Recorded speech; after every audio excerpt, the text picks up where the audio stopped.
നമസ്കാരം.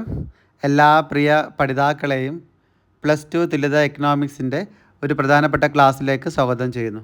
ഇന്നത്തെ class text book 2 chapter number 3 ഒരു പ്രധാനപ്പെട്ട ചോദ്യോത്തരമാണ്.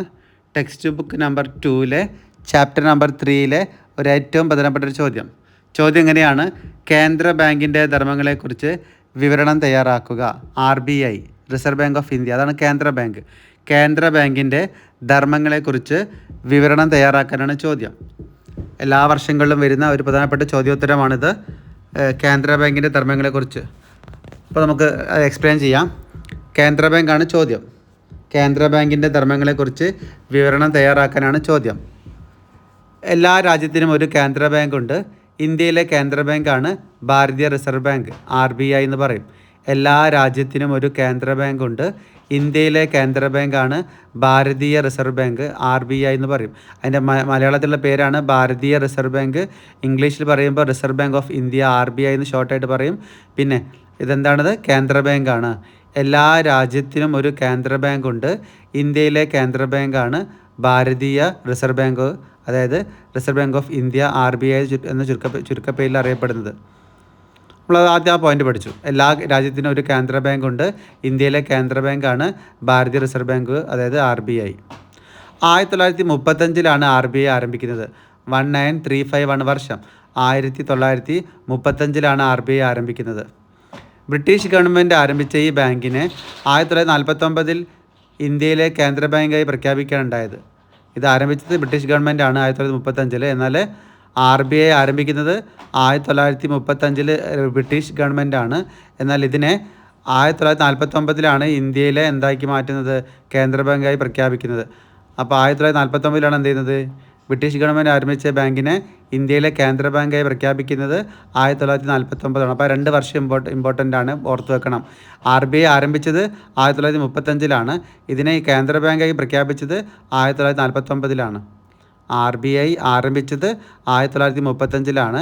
ഇതിനെ ഇന്ത്യയിലെ കേന്ദ്ര ബാങ്കായി പ്രഖ്യാപിച്ചത് 1949, 1949.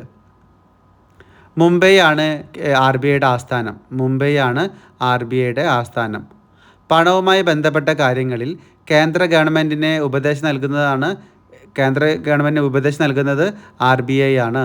പണവുമായി ബന്ധപ്പെട്ട കാര്യങ്ങളിൽ കേന്ദ്ര ഗവൺമെൻറ്റിന് ഉപദേശം നൽകുന്നത് RBI ആണ്, അതായത് ഈ റിസർവ് ബാങ്ക് ഓഫ് ഇന്ത്യ ആണ്. അപ്പോൾ ഇത്രയും പോയിന്റ് മനസ്സിലായല്ലോ. എല്ലാ രാജ്യത്തിനും ഒരു കേന്ദ്ര ബാങ്കുണ്ട്. ഇന്ത്യയിലെ കേന്ദ്ര ബാങ്കാണ് ഭാരതീയ റിസർവ് ബാങ്ക് ഓഫ് ഇന്ത്യ, അതായത് RBI. 1935 RBI ആരംഭിക്കുന്നത്. 1935 RBI ആരംഭിക്കുന്നത്.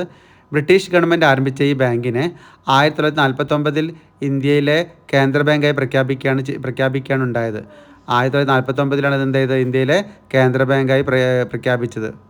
മുംബൈ ആണ് RBIയുടെ ആസ്ഥാനം. പണവുമായി ബന്ധപ്പെട്ട എല്ലാ കാര്യങ്ങളിലും കേന്ദ്ര ഗവൺമെൻറ്റിന് ഉപദേശം നൽകുന്നത് RBI ആണ്. പണവുമായി ബന്ധപ്പെട്ട എല്ലാ കാര്യങ്ങളിലും കേന്ദ്ര ഗവൺമെൻറ്റിന് ഉപദേശം നൽകുന്നത് RBI ആണ്. ഇനി നമുക്ക് ഇത് നമ്മൾ ആദ്യത്തെ പാരഗ്രാഫാക്കി എഴുതണം RBIയെ കുറിച്ചിട്ടുള്ള. ഇനി നമ്മൾ ഇതിൽ ധർമ്മങ്ങളെ കുറിച്ച് എഴുതാണ്.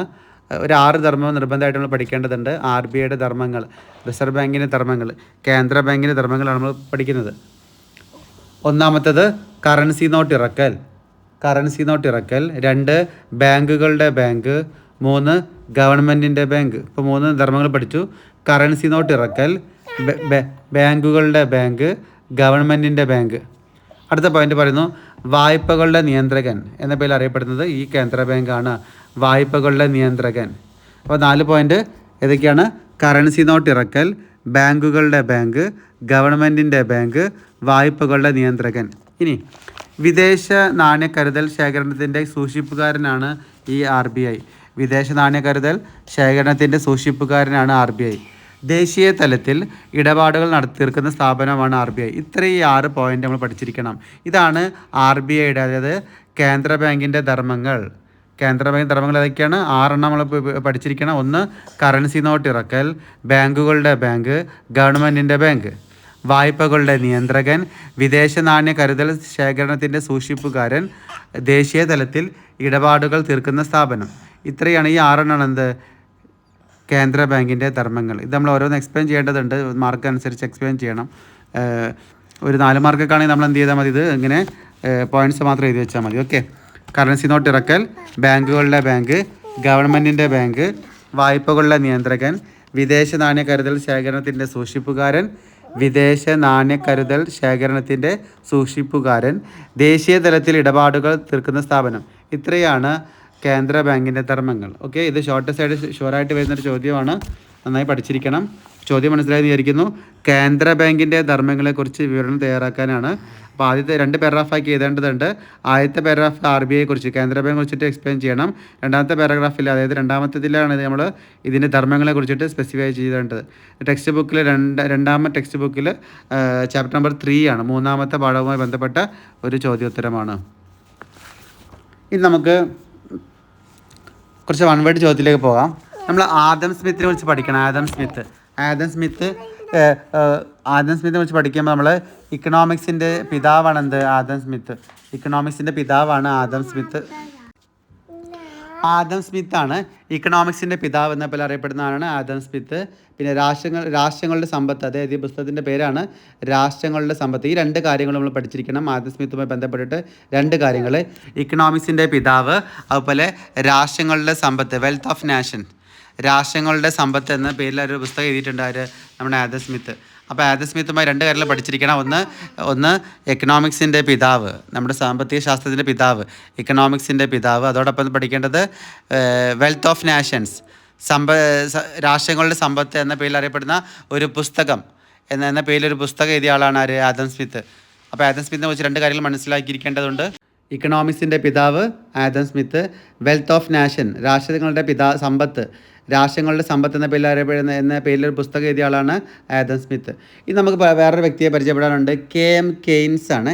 JM കെയ്ൻസ് ആധുനിക സാമ്പത്തിക ശാസ്ത്രത്തിൻ്റെ പിതാവ്, മോഡേൺ എക്കണോമിക്സിൻ്റെ പിതാവ്, അതായത് ആധുനിക സാമ്പത്തിക ശാസ്ത്രത്തിൻ്റെ പിതാവ് എന്ന പേര് അറിയപ്പെടുന്നത് JM കെയ്ൻസ് ആണ്. JM കെയ്ൻസ് ആധുനിക സാമ്പത്തിക ശാസ്ത്രത്തിൻ്റെ പിതാവ്, മോഡേൺ എക്കണോമിക്സിൻ്റെ പിതാവ് JM കെയ്ൻസ്. മാറിപ്പോയത് 2 പേര് പരിചയപ്പെടുന്നു.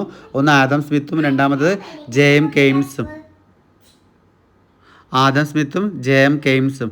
JM കെയ്ൻസിൻ്റെ പ്രത്യേകത എന്താണ്?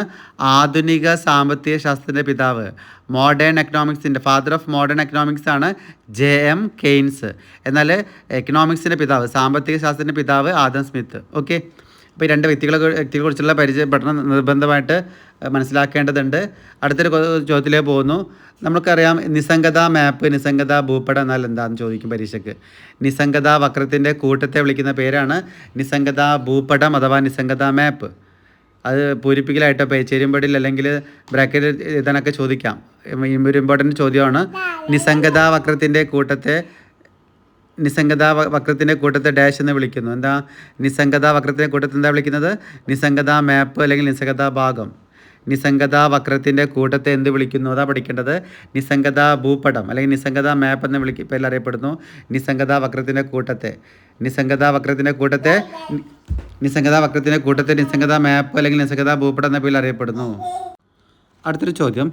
ഉപഭോക്താക്കളുടെ താല്പര്യങ്ങൾ സംരക്ഷിക്കുന്നതിന് വേണ്ടി സാധന സേവനങ്ങളുടെ മേൽ ഗവൺമെൻറ് നിശ്ചയിക്കുന്ന വില എന്ത് പേരിൽ അറിയപ്പെടുന്നു ചോദിക്കാം. വില പരിധി എന്നാലാണ്.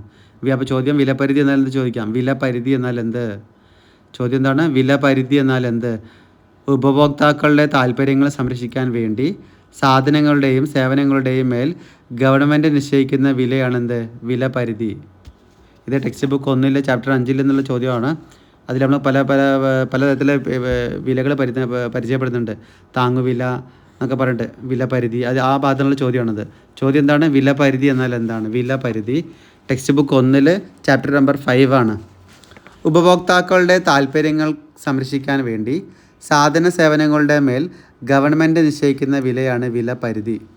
ഉപഭോക്താക്കളുടെ താല്പര്യങ്ങൾ സംരക്ഷിക്കാൻ വേണ്ടി സാധന സേവനങ്ങളുടെ മേൽ ഗവൺമെൻറ് നിശ്ചയിക്കുന്ന വിലയെ വിളിക്കുന്ന പേരാണെന്ത്? വിലപരിധി. അപ്പോൾ വിലപരിധി എന്താ പഠിച്ചു? നേരത്തെ നമ്മൾ പഠിച്ചത് നിസ്സംഗത മാപ്പ്, നിസ്സംഗത ഭൂപടം പഠിച്ചു. ഇപ്പോൾ പഠിച്ചത് വിലപരിധി എന്താ മനസ്സിലാക്കി. വിലപരിധി എന്താണ്? ഉപഭോക്താക്കളുടെ താല്പര്യങ്ങൾ സംരക്ഷിക്കാൻ വേണ്ടി സാധന സേവനങ്ങളുടെ മേൽ ഗവൺമെൻറ് നിശ്ചയിക്കുന്ന വിലയാണ് വിലപരിധി എന്ന പേരിൽ അറിയപ്പെടുന്നത്. ഉപഭോക്താക്കളുടെ താൽപ്പര്യങ്ങൾ സംരക്ഷിക്കാൻ വേണ്ടി സാധന സേവനങ്ങളുടെ മേൽ ഗവൺമെൻറ് നിശ്ചയിക്കുന്ന വിലയെ വിളിക്കുന്ന പേരാണെന്ത്? വിലപരിധി. എന്താണ് നിസ്സംഗതാ ഭൂപടം, നിസ്സംഗതാ മേപ്പ് എന്താണ്? നിസ്സംഗതാ വക്രത്തിൻ്റെ കൂട്ടത്തെയാണ് നിസ്സംഗതാ ഭൂപടം അഥവാ നിസ്സംഗതാ മേപ്പ് എന്ന പേരിൽ അറിയപ്പെടുന്നത്. നിസ്സംഗതാ വക്രത്തിൻ്റെ കൂട്ടത്തെയാണ് നിസ്സംഗതാ ഭൂപടം അഥവാ നിസ്സംഗതാ മേപ്പ് എന്ന് വിളിക്കുന്നത്. നമ്മൾ ആദ്യം പരിചയപ്പെട്ട എന്താണ്? ആദം സ്മിത്താണ്. എന്താ ആദം സ്മിത്തിൻ്റെ പ്രത്യേകത എന്തൊക്കെയാണ്? ഇക്കണോമിക്സിൻ്റെ പിതാവ്, രാഷ്ട്രങ്ങളുടെ സമ്പത്ത് എന്ന പേരിലെ പുസ്തകം എഴുതിയുള്ള പേര് ആണ് ആദം സ്മിത്ത്. രാഷ്ട്രങ്ങളുടെ സമ്പത്ത്, വെൽത്ത് ഓഫ് നാഷൻസ് എന്നുള്ളൊരു പുസ്തകമുണ്ട്. ആ പുസ്തകത്തിൻ്റെ രചയിതാവാണ് ആദം സ്മിത്ത്. അപ്പോൾ ആദം സ്മിത്തുമായി 2 കാര്യങ്ങൾ പഠിച്ചു. ഇക്കണോമിക്സിൻ്റെ പിതാവും രാഷ്ട്രങ്ങളുടെ സമ്പത്ത് അതായത് വെൽത്ത് ഓഫ് നാഷൻസ് എന്നുള്ള പുസ്തകത്തിൻ്റെ രചയിതാവും. പിന്നെ പഠിച്ച വ്യക്തിയാണ് ജെ.എം. കെയ്ൻസ്, ആധുനിക സാമ്പത്തിക ശാസ്ത്രത്തിൻ്റെ പിതാവ്. മോഡേൺ എക്കണോമിക്സിൻ്റെ നമ്മൾ പറയാം ഫാദർ ഓഫ് മോഡേൺ എക്കണോമിക്സ്, ആധുനിക സാമ്പത്തിക ശാസ്ത്രത്തിൻ്റെ പിതാവാണ് ജെ.എം. കെയ്ൻസ്. അപ്പോൾ ഇത്രയും കാര്യങ്ങൾ നന്നായിട്ട് ഓർത്തു വെക്കണം, മനസ്സിലാക്കി പഠിക്കണം. അടുത്തൊരു ചോദ്യം നോക്കൂ. കുറച്ച് വിൽപ്പനക്കാരുടെ കമ്പോളം എന്നറിയപ്പെടുന്നത് ഏതാണെന്ന് ചോദിക്കുന്നത്. കുറച്ച് വിൽപ്പനക്കാരുണ്ട്. ആ കുറച്ച് വിൽപ്പനക്കാരുടെ കമ്പോളം അത് എന്ത് പേരിൽ അറിയപ്പെടുന്നു എന്നാണ്. ഇത് ടെക്സ്റ്റ് ബുക്ക് 1 നമ്മുടെ ചാപ്റ്റർ 6 ചാപ്റ്ററിലാണ്. ടെക്സ്റ്റ് ബുക്ക് 1 ചാപ്റ്റർ നമ്പർ 6 പ്രധാനപ്പെട്ട ചോദ്യമാണ്. എന്താണ് ഈ കുറച്ച് വിൽപ്പനക്കാരുടെ കമ്പോളത്തെ വിളിക്കുന്ന പേര്? കുറച്ച് വിൽപ്പനക്കാരുടെ കമ്പോളത്തെ വിളിക്കുന്ന പേര് അൽപാദീശത്വ കമ്പോളം എന്നാണ്. അൽപാദീശത്വ കമ്പോളം, നമ്മൾ ഒളിഗോപാളി എന്നൊക്കെ വിളിക്കുന്നുണ്ട് ഇംഗ്ലീഷ്. അൽപാദീശത്വ കമ്പോളം എന്ന പേരിൽ അറിയപ്പെടുന്നത് എന്താണ്? കുറച്ച് വിൽപ്പനക്കാരുടെ കമ്പോളം അൽപാദീശത്വ കമ്പോളം എന്ന പേരിൽ അറിയപ്പെടുന്നു. ആ പേരിലുണ്ട് അൽപാദീശത്വം. നമ്മൾ പെട്ടെന്ന് മനസ്സിലാക്കാൻ എളുപ്പമാണത്. കുറച്ച് വിൽപ്പനക്കാരുടെ കമ്പോളത്തെ വിളിക്കുന്ന പേരാണ് അൽപാദീശത്വ കമ്പോളം. അപ്പോൾ അത് ടെക്സ്റ്റ് ബുക്ക് 1 ചാപ്റ്റർ നമ്പർ 6. എന്താണ് അൽപാദീശത്വ കമ്പോളം? എന്താണ്? ഒളിഗോപാളി എന്നൊക്കെ പറയും. ഒളിഗോപാളി എന്താണ്? കുറച്ച് വിൽപ്പനക്കാരുടെ കമ്പോളം, അതിനെ വിളിക്കുന്ന പേരാണ് അൽപാദീശത്വ കമ്പോളം. എന്താണ് വിലപരിധി? ഉപഭോക്താക്കളുടെ താൽപ്പര്യങ്ങൾ സംരക്ഷിക്കാൻ വേണ്ടി സാധന സേവനങ്ങളുടെ മേൽ ഗവൺമെൻറ് നിശ്ചയിക്കുന്ന വിലയാണ് വിലപരിധി. അപ്പോൾ നമ്മൾ ഒരു പ്രധാനപ്പെട്ട 4 ചോദ്യോത്തരങ്ങൾ ഇന്ന് ഡിസ്കസ് ചെയ്തിരിക്കുകയാണ്.